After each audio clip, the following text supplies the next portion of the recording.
عامر زیاد صاحب، سر یہ ساری گفتگو جو آپ نے سنی ہے، میرے لیے تو شاکنگ نیوز ہے یہ آج کے نواز شریف صاحب جو ہے اس فیصلے کا حصہ نہیں تھے. It's too good to be true کہ میں اس چیز کو ایکسیپٹ کروں. آپ کو سمجھ آتی ہے سر اس بات کی؟ نہیں، حیران کن ہے کیونکہ جو دعویٰ کیا جاتا ہے ہر ان کا، چاہے وہ شہباز شریف صاحب کے قریبی ساتھی ہوں یا نواز شریف صاحب کے قریبی رفقا ہوں، وہ ایک بات کہتے ہیں کہ جو بھی فیصلہ ہوتا ہے وہ نواز شریف صاحب ہم قائد سے پوچھ کر کرتے ہیں.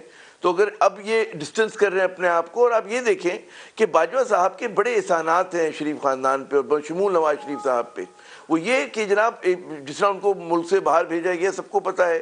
مریم صاحبہ کے ساتھ جو ہے مطلب ان کو ایک جو عمران خان کو کیا شکایت ہے جنرل باجوہ سے، وہ یہی شکایت ہے نا کہ جناب جب وہ کارروائی کرنا چاہ رہے تھے، نیب کے ذریعے کروانا چاہ رہے تھے، یا جو ان کے بقول cases open and shut cases تھے، اس میں کیا ہوا کہ جناب وہ کیسز چلنے ہی نہیں دیے گئے، اور اس کا ذمہ دار جو ہے وہ جنرل باجوہ کو قرار دیتے ہیں.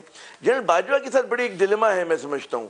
جنرل باجوہ نے ایک ایسی ایک پوزیشن لی کہ جس کو عوامی پذیرائی بھی حاصل تھی. وہ پوزیشن یہ تھی کہ جی ایک جو ہماری سیاست میں کرپشن کا عنصر ہے اس میں ایک فوج اپنا کردار ادا کرے گی. اور آپ کو یاد ہوگا کہ راحیل شریف صاحب کے زمانے میں یہ اینٹی کرپشن نیریٹو جو تھا بڑا بڑھ چڑھ کر سامنے آیا تھا، تو اس تسلسل کو یہ لے کے چلے.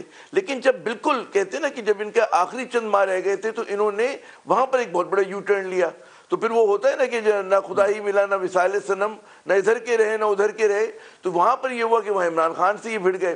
اور ظاہر ہے کہ جو دکھ انہوں نے ماضی میں ان کو پہنچائے تھے نواز شریف صاحب کو، گو کہ پھر آخری انہوں نے سال میں ان پہ مہربانی کی آخری 1-2 سال کے اندر کہ جی باہر بھیجا، مریم صاحبہ کے کیس کو انہوں نے اس طرح سے نہیں ہونے دیا، اور بہت ساری چیزیں کچھ کہنے کی ہیں کچھ نہیں کہنے کی ہیں اس وقت. تو اس کے اندر ان کا کردار تھا.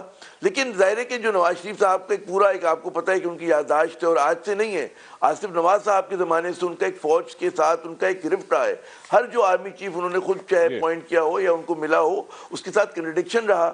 جہانگیر کرامت لے لیں، پرویز مشرف صاحب لے لیں، آپ راحیل شریف صاحب لے لیں، سب کے ساتھ ان کی کھٹ پٹ ہوئی ہے.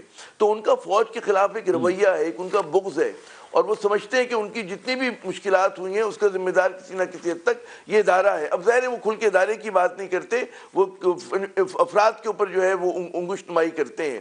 اچھا، لیکن ہمیں یہ سمجھنا ہوگا کہ ایک جو فوج کا ایجنڈا جو 99 میں پرویز مشرف صاحب لے کر آئے، جس کو میں سمجھتا ہوں اگر آپ کو دور یاد ہو کہ شروع کا دور جو تھا اس میں لوگوں نے بڑی پذیرائی تھی، بڑا فوج کو ویلکم کیا تھا. اور ان کو اس وقت ایک خواب یہ تھا کہ ہماری سیاست سے اگر جو بدعنوان سیاستدان نکل جائیں اور اس کے بعد صاف ستھرے لوگ آئیں، اور فوج کی جو پارٹنرشپ ہو وہ آنےسٹ لوگوں کے ساتھ، ایماندار لوگوں کے ساتھ ہو. لیکن ظاہر ہے مشرف صاحب اس مشن کو پورا نہ کر سکے. اس کے بعد پھر ایک امید ابھری کہ جی عمران خان کے ساتھ یہ مل کے کام کریں گے. عمران خان کے ساتھ جو ایک اتحاد تھا ایک صفحے پہ رہنے کا، وہ آپ یاد کریں وہ بعض لوگوں کو بہت برا لگتا تھا، لیکن ایک حد تک وہ درست بھی تھا کہ کوئی بھی جب تک سول اور فوجی پارٹنرشپ نہیں ہوگی یہ ملک آگے نہیں جا سکتا. وہ اتحاد ٹوٹ گیا.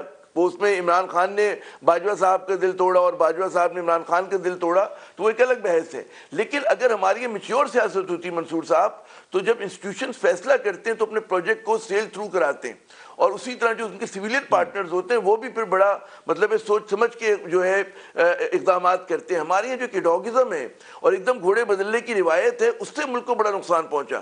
اس میں آپ دیکھیں کہ مجھے اجازت دیجیے گا آپ کا جو ادارہ ہے، جب باجوہ صاحب پہ تنقید ہو رہی ہے تو ادارے پہ بھی اس کا مطلب ہے کہ ایک طرح سے لوگ تنقید کریں تو بنا وجہ متنازع بنا ہے. لیکن میں یہ سمجھتا ہوں کہ بجائے اس کے کہ لوگ کہیں جی باجوہ صاحب کی اکاؤنٹیبلٹی ہو، ہم نے دیکھا فوج اپنے جو سابق ہی کیوں نہ ہو اپنے آرمی چیف کے ساتھ کھڑی ہوتی ہے.